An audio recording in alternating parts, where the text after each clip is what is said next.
মাদারীপুরে পরিবার পরিকল্পনা সেবা ও প্রচার সপ্তাহ ২০২৫ উপলক্ষে অ্যাডভোকেসি সভা অনুষ্ঠিত হয়েছে।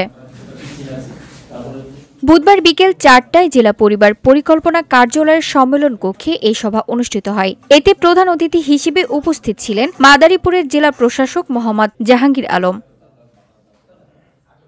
এছাড়া জেলা পরিবার পরিকল্পনা কার্যালয়ের উপপরিচালক মতিউর রহমানের সভাপতিত্বে এবং কালকিনি উপজেলা পরিবার পরিকল্পনা কর্মকর্তা মোহাম্মদ আব্দুল রহমানের সঞ্চালনায় সভায় আরও উপস্থিত ছিলেন পুলিশ সুপারের প্রতিনিধি অতিরিক্ত police super Jahangir Alam, civil সার্জনের প্রতিনিধি senior medical officer Mohammad Khaliluzzaman, upazila পরিবার পরিকল্পনা কর্মকর্তা সহ বিভিন্ন সরকারি দপ্তরের দপ্তর প্রধানগণ।